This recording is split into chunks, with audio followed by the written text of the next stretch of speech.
Welcome, FIM coaches.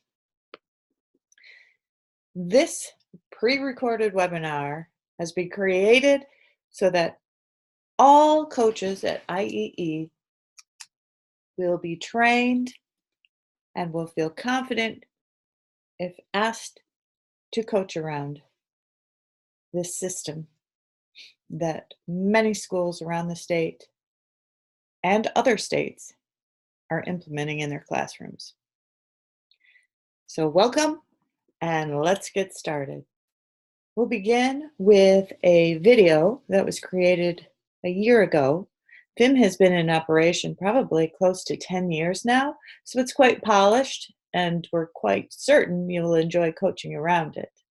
So sit back and listen to what teachers from the Reese District have to say about FIM.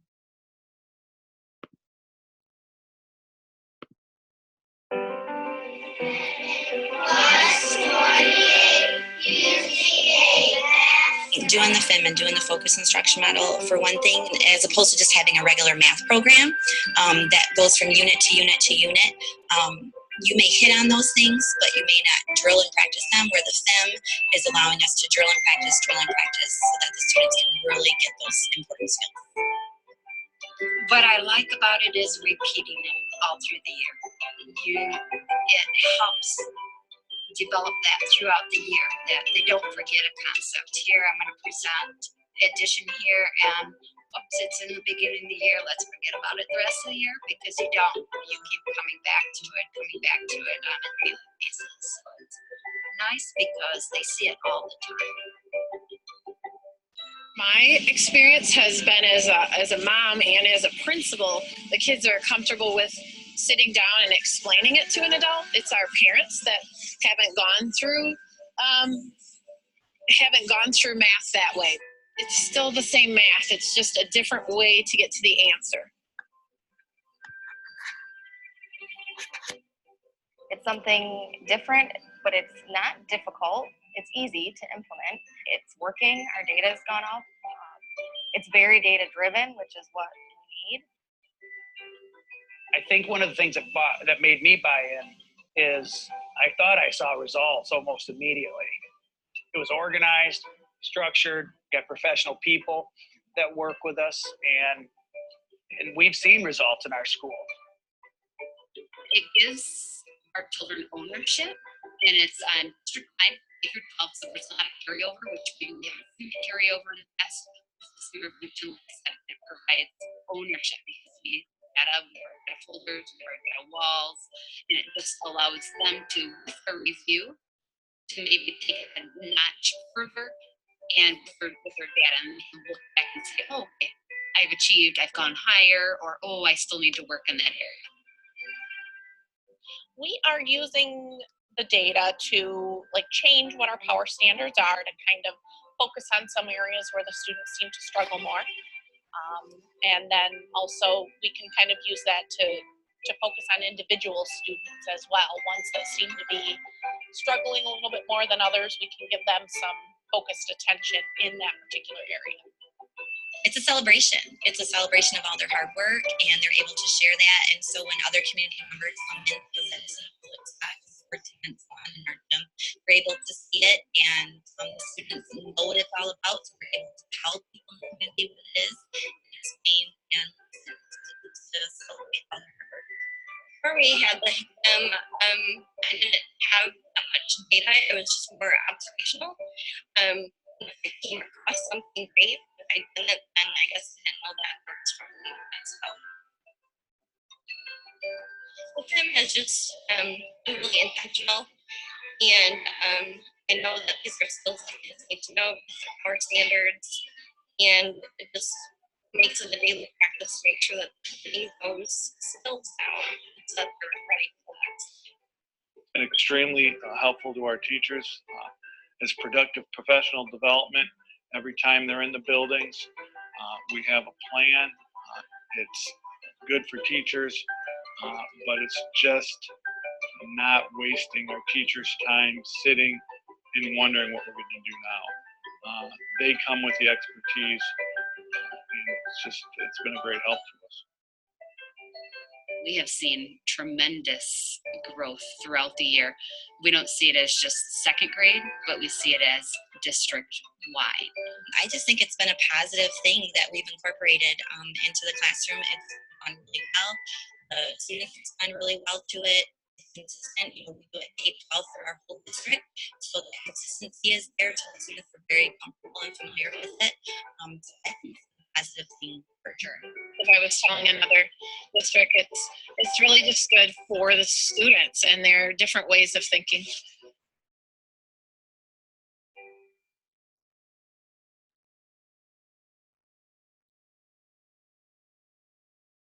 Now, if that didn't excite you, I don't know what will.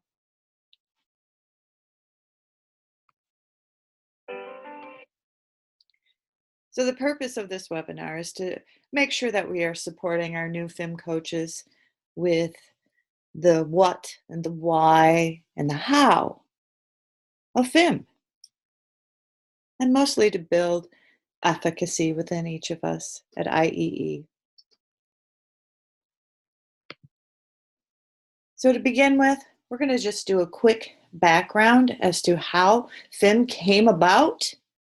And I'm going to put this webinar into chapters so that hopefully if you need to go back to that research, because you may very well have to when a teacher says, I don't know why we're doing FIM.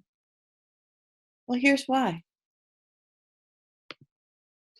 Once upon a time, there was a boy named Blake and a girl named Molly, and they taught together in the same school, 6th grade math, and they were having fun. And they were doing well, but they wanted to do even better. And so they decided to attend professional development opportunities and also PLC book talks to learn more about the research of teaching math and getting the gains wanted. So some research they came across, one of them being Dr. Douglas Reeves and Larry Ainsworth, and it was a book called Power Standards. And you're going to hear that term, and you might want to make that building wide right away. Let's call it Power Standards. And these are the standards that are critical, that matter the most, so that each child can be successful in the next grade level.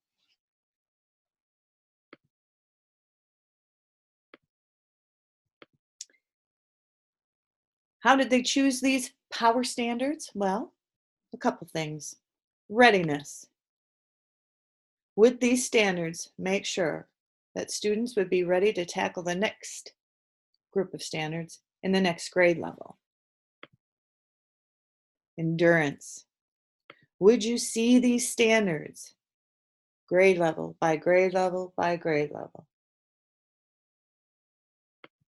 And then, of course, the assessment. What kind of standards do our state assessments feel are important? And lastly, leverage. Are these standards seen in different content areas? Crossover application. Some more research. Mike Schmoker, probably one of my favorite all-time books, because this book called Focus talked about spending 70% of our instructional time around these critical standards in both FIM and ELA, and letting go of some of those not so important standards. Reason being, I must not forget Paul Black and Dylan William inside the Black Box, and this is all about formative assessment. We all know there are two types of assessment, formative and summative. And really, formative is extremely powerful because we keep our finger on the pulse of those students in short cycles, always knowing right where they're at and how we might get them to the next level. the essence of FIM. Robert Marzano, he's a big wig in the educational world, and he's done plenty of research showing that we have so many doggone standards that we're supposed to teach. Instead of going K-12, we really need to be going K-22.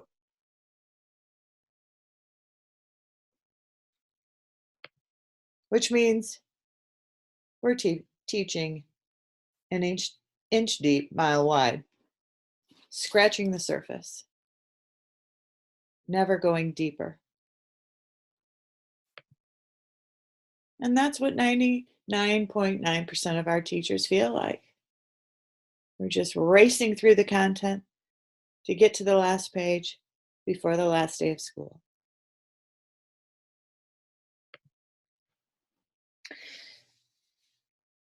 Some powerful research on the forgetting curve, and this was dated back 1885, so it's been around for a long time, and it's this idea that once we teach content,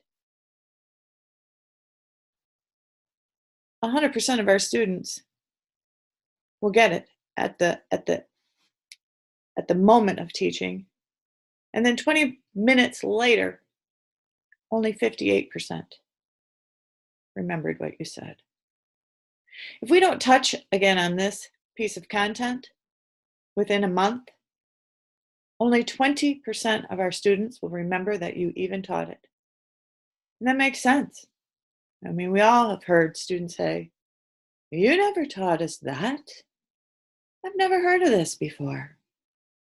And so that's a real issue, this forgetting curve, right? You could think about that with your smartphones now.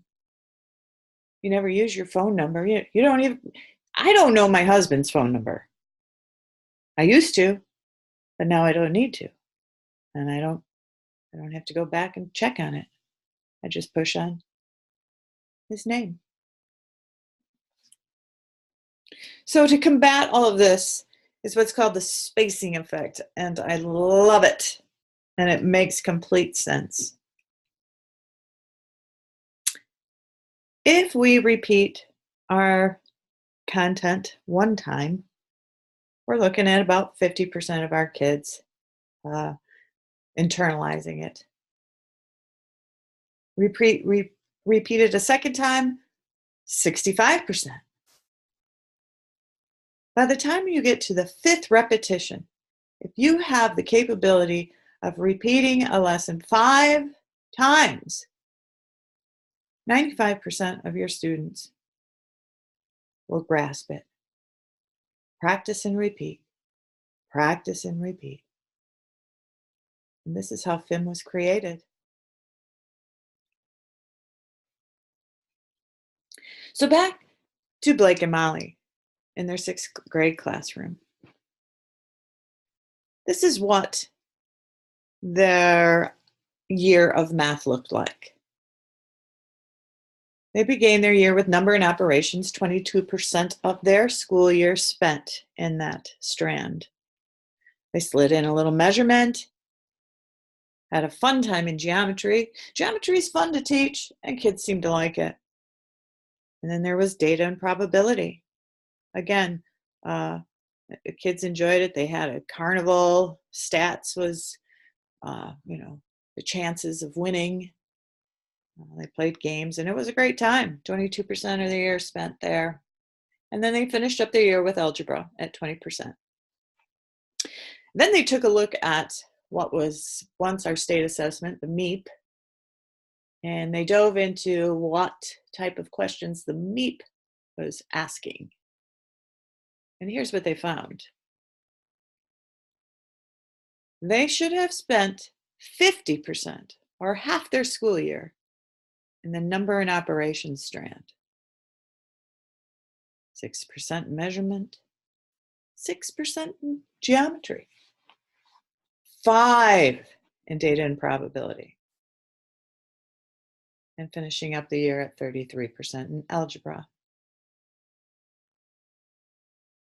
What a disservice to the students. So that made up their mind. They needed to do something about this to to improve their already pretty solid scores.